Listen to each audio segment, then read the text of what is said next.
In 1976, Foster starred in Taxi Driver, where she portrayed a vulnerable young girl in a gritty New York underworld. For John Hinckley Jr., her performance sparked an obsession that spiraled into something dark and sinister. Hinckley was profoundly impacted by Taxi Driver. He saw something in Foster's character that he couldn't let go of, and it led him to believe that they shared a connection. Over time, this fascination grew into a delusion. Hinckley began following her career obsessively, cutting out pictures of her from magazines and plastering them on his wall. But his obsession didn't end there. In 1980, Hinckley enrolled at Yale University, where Foster was studying. His sole purpose for being there was to be close to her, despite having no connection to the school or her social circle. He started writing her letters, and some accounts suggest he even attempted to call her, but his delusions reached a frightening peak. In March 1981, Hinckley tried to assassinate then-President Ronald Reagan, shooting him and wounding 3 others, all in a deranged attempt to prove his love for Foster. Hinckley later stated that he believed this violent act would somehow impress her. In his mind, he thought that an extreme gesture of this kind would make her notice him and reciprocate his feelings. Hinckley was found not guilty by reason of insanity and was institutionalized for decades. Foster was left deeply shaken.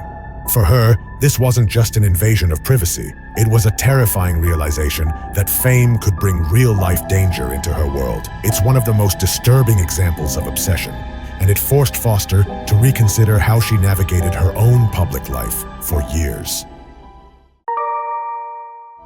In 2011, singer and actress Selena Gomez experienced a harrowing encounter with an obsessed fan named Thomas Brodnicki. Brodnicki's obsession with Gomez went far beyond typical fan behavior. He believed he was receiving divine messages telling him to harm her, and he even confessed this disturbing belief to law enforcement. According to reports, Brodnicki made a cross-country trip from Illinois to California, solely to get closer to Gomez. During questioning by police, he admitted he had visions that led him to believe he needed to kill her. He spoke about these visions as if they were uncontrollable urges, and he claimed to have had conversations with God about his intentions toward her. It's terrifying to think that for Gomez, someone was out there fixated on her in this violent way. Gomez was granted a restraining order, and Brodnicki was barred from approaching her. However, he showed no signs of remorse, and his obsession didn't seem to wane even after his arrest. Gomez later said this experience changed her relationship with her fans and her sense of personal security, as she was forced to grapple with the fact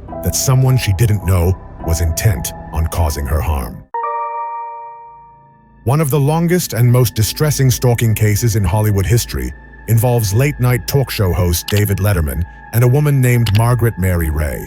Ray, a woman diagnosed with schizophrenia, first set her sights on Letterman in the late 1980s. Unlike typical celebrity stalking, Ray's actions were driven by a delusional belief that she and Letterman were in a romantic relationship. This obsession led her to break into his home numerous times, each time more unsettling than the last. In one of her most notorious incidents, Ray broke into Letterman's Connecticut home and stole his Porsche from the driveway. She drove it all the way to New York City before being arrested. But when questioned, she claimed Letterman had given her the car. She believed he wanted her to have it as a gift, something that made her feel even more connected to him.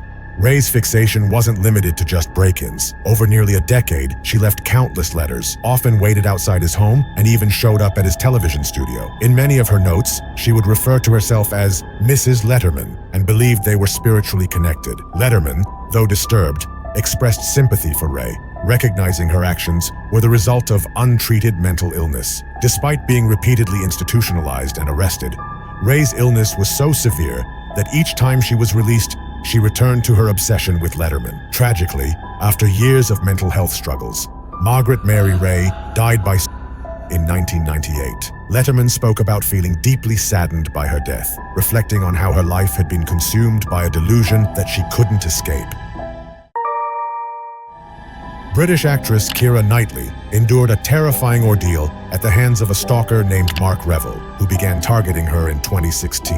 Unlike some stalkers who fixate from a distance, Reville's harassment was brazen and bizarre. He would show up at her home in London, sometimes multiple times a day, and try to communicate with her in deeply disturbing ways. Reville would crouch by her front door and meow through her letterbox for minutes on end, mimicking a cat. This became a repeated behavior, one that Knightley's neighbors witnessed and reported. Reville believed the act of meowing would grab her attention and show her that they shared a connection. But to Knightley, this was deeply disturbing, an intrusion that made her feel threatened in her own home. Reville's tactics didn't stop at sounds. He sent Knightley a series of strange gifts, including cat-themed items and explicit messages that revealed his fantasies about her. Some postcards detailed graphic scenarios, and others contained incoherent messages about how he believed they were meant to be together. Knightley became so fearful of his presence that she eventually sought legal action. In court, Knightley testified that she feared for her and her family's safety. She expressed feeling helpless and violated in her own home, unable to shield her young child from the harassment. Reville was convicted and sentenced to a short jail term, and a restraining order was put in place to protect Knightley. But the psychological scars of feeling unsafe in her own neighborhood likely lingered for Knightley long after his sentencing. In the early hours of June 8, 2014, actress Sandra Bullock faced one of the most chilling moments of her life. Bullock was home alone when she heard noises outside her bedroom. Fearing the worst, she locked herself in a closet and called 911, whispering to the dispatcher that someone was in her house. During the 911 call, Bullock's terror was unmistakable. She repeatedly told the dispatcher that she heard the intruder in her hallway and pleaded for police to arrive quickly. When authorities reached the scene, they found a man named Joshua James Corbett inside her home, carrying a notebook filled with disturbing entries about Bullock. In his writings, he described fantasies of being in a relationship with her and made references to wanting to be close to her at any cost. It turned out that Corbett had been stalking Bullock for some time. He meticulously planned this break-in and had been tracking her movements, waiting for the perfect moment to approach her. Bullock later revealed that the experience had traumatized her, leaving her feeling violated and vulnerable. Despite the legal action taken against him, Corbett's fixation on Bullock didn't wane even after his arrest. Corbett was initially given a restraining order and sentenced to probation, but in a disturbing turn of events, he later took his own life during a standoff with police after they attempted to serve him with a new warrant. The entire ordeal highlighted how intense stalking can lead to catastrophic outcomes, forever changing Bullock's sense of security and privacy.